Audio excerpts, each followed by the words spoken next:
Okay, good afternoon.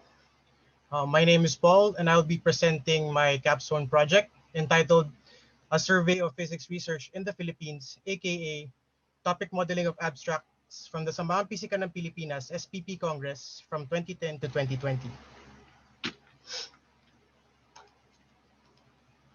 As we can see here, the Philippines has one of the lowest number of researchers per million and percent GDP expenditure on research and development.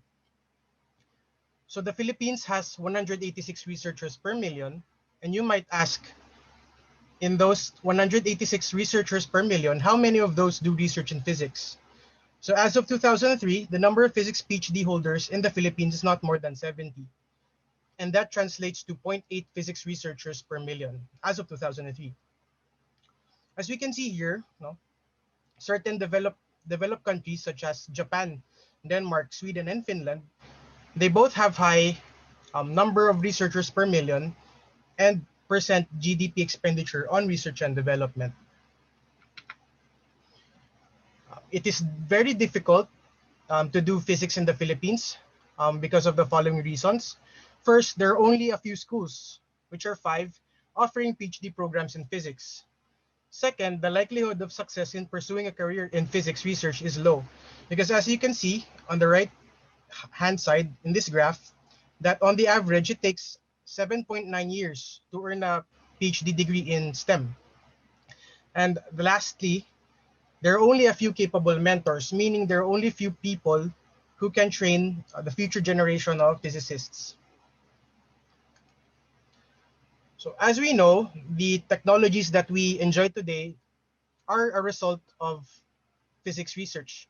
Now, for example, astronomy, unexpectedly, through technology transfer, we had innovations in communications, GPS technology was developed, and certain medical imaging devices such as MRI were developed as well.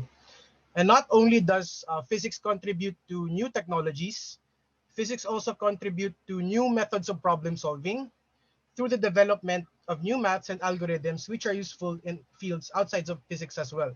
For example, calculus and Monte Carlo methods.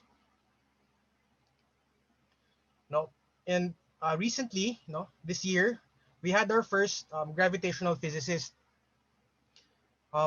Just to comment on how young we are or how far we are compared to other developed countries, gravitational physics is a field of physics that is almost 100 years old.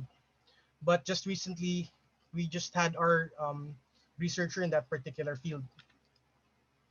So for the data set, I was able to obtain 1,981 abstracts with corresponding title, author names, author affiliation, and Congress code. I was able to obtain all of these information via web scraping.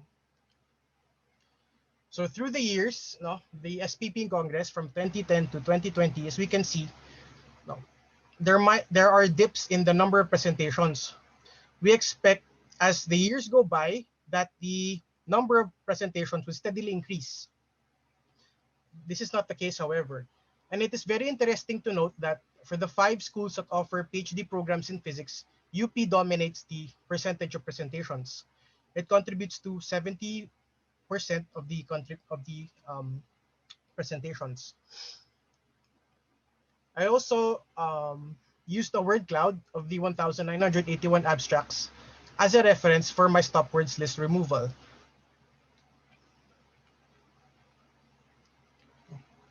So here is an overview of my modeling process flow. And these are the libraries that I used in modeling. So for the data preprocessing, it has 5 components: tokenization, lemmatization, bigrams computation, stop words removal, and bag of words.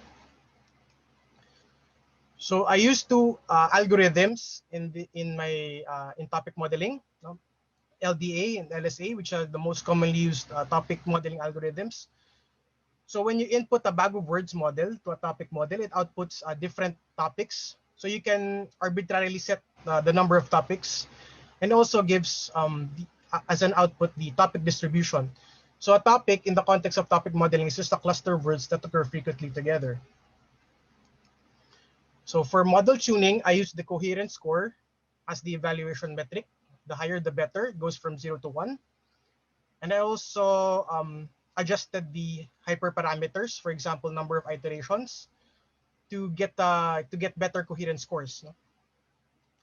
So, and also, no, to have more sensible results in the topics, I kept on updating the stop word list.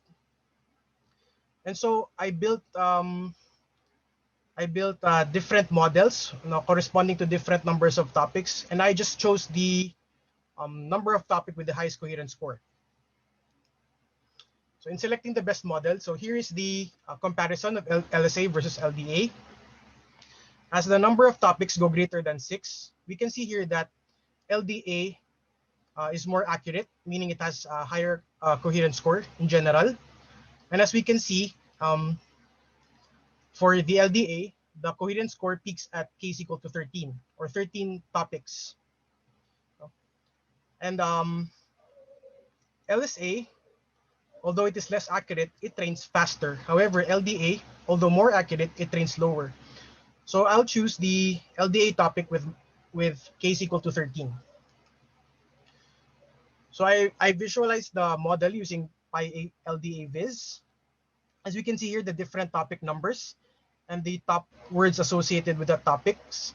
So we can see here the different circles. No, we can see there are certain topics that overlap with each other, are very close to each other, and the size of the circles correspond to the distribution of the topics.